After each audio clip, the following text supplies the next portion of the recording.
Market stress में है,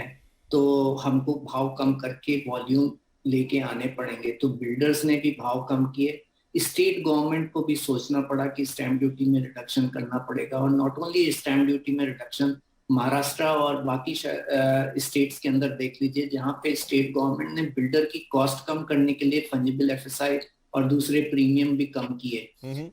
तो कुछ लेवल पे रैशनलाइजेशन आया, और ये सारा रैशनलाइजेशन इसके लिए हुआ क्योंकि पेंडेमिक का एक बड़ा फियर था कि पूरा मार्केट और इकोनॉमी डाउन हो जाएगी, और सब लोग जो बहुत वक्त से इन्वेंट्री लेकर के बैठे थे उन्होंने इन्वेंट्री डिस्पोज ऑफ करना चालू किया। और तो ये कोरोना का एक पॉजिटिव इम्पैक्ट रहा रियल एस्टेट मार्केट के ऊपर, जिसने सारे स्टेक होल्डर को रैशनलाइज करने पे बाध्य कर दिया। और क्योंकि लिक्विडिटी अच्छी थी और बाकी इसके लिए इंटरेस्ट रेट्स भी जो है आपको कम हो गए, तो एक बड़ा समागम था जिसकी वजह से ये सब कुछ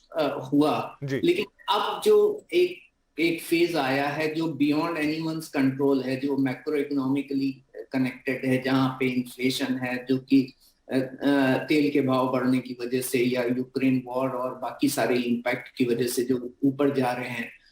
वो बियॉन्ड एनीवन्स कंट्रोल है। लेकिन मुझे ये लगता है कि जिस तरीके का शॉर्ट टर्म में अगर हम देखते हैं, तो अगर इंटरेस्ट रेट थोड़े कुछ बेसिस पॉइंट ऊपर जाते हैं तो वो मार्केट एब्जॉर्ब कर लेता है और कंज्यूमर पे इतना ज्यादा इम्पैक्ट नहीं होता, और थोड़ा बहुत 3% 5%, तो अगर आप पिछले एक साल में देख लीजिए तो वेटेड एवरेज रेट पे 3% की ग्रोथ हुई है जी। अगर 3% 4% की ग्रोथ या 5% की ग्रोथ अगर प्रॉपर्टी प्राइसेस में दिखती है और इन्फ्लेशन में कुछ एक बेसिस पॉइंट इंक्रीज होता है, तो आई थिंक मार्केट के अंदर जो फ्लो है वो सस्टेन कर जाएगा। लेकिन अगर ये इससे बहुत ज्यादा बढ़ता है तो ये इस पे इम्पैक्ट आएगा। एंड दूसरा एक ये है कि हमारे पास सप्लाई का फ्लो वापस मार्केट में आना चालू हुआ है। मुंबई के अंदर भी देख लीजिए तो करीब 15 करोड़ स्क्वायर फीट की पाइपलाइन जो है वो इंट्रोड्यूस हो गई है, प्रीमियम जिसका बिल्डर्स ने भरा है। तो अगर ये डिफर्ड होती है तो 3 साल के अंदर आपको सप्लाई बढ़ती हुई दिखेगी, और आप दूसरे शहरों में भी देख लीजिए तो सप्लाई बढ़ती हुई दिखाई दे रही है। तो मेरा ये है कि मैक्रो इकोनॉमिकली सर्टेनली लग रहा है कि कुछ फोर्सेस हैं जो प्राइस को बाध्य करेंगे कि ऊपर जाएगा, लेकिन जो सप्लाई को इंट्रोडक्शन है ये बताता है कि अगर आपको वॉल्यूम मेंटेन करना पड़ेगा तो कुछ हद तक आपको इस प्राइस को खुद ऑब्जर्व करना पड़ेगा एंड सस्टेनेबल प्रैक्टिस बना करके रखनी पड़ेगी। सो आई एम सेइंग दैट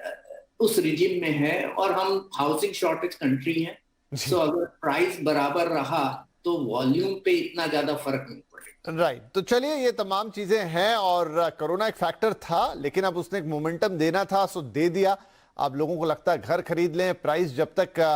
आपकी जेब के अनुसार रहेंगे, ब्याज दरें जब तक आपकी जेब के अनुसार रहेगी, ये मोमेंटम लग रहा है कि चलता रहेगा। और फिर सभी फैक्टर्स डेवलपर्स भी देख रहे हैं कि वो ऐसा कुछ ना कर दें जिससे जो एक अच्छा खासा मोमेंटम है वो जाता हुआ दिखाई दे। लेकिन एक बात जो अभी पंकज जी कह रहे थे कि बहुत बड़ी सप्लाई आने वाली है, और ये सप्लाई बाजार में बिक भी रही है, बहुत सारे नए प्रोजेक्ट लॉन्च हुए हैं, और कोरोना के टाइम पे भी इन्वेंट्री के साथ साथ बहुत सारा नया माल भी बिका है जो आगे बन के फ्यूचर में मिलेगा। और एक बड़ा डर फिर खड़ा होता है रेरा के बावजूद भी कि इनमें से कितनी चीजें डिलीवरेबल होंगी, कितनी डिलीवरी एग्जैक्टली कन्वर्ट होगी, क्योंकि आए दिन अभी भी हमें बहुत सारे ऐसे किस्से सुनने को मिलते रहते हैं जहां पर लोग परेशान हो रहे हैं क्योंकि उनके घर बन के तैयार नहीं हुए। छोटा ब्रेक लेते हैं, ब्रेक के बाद इस बड़े और अहम सवाल को उठाएंगे।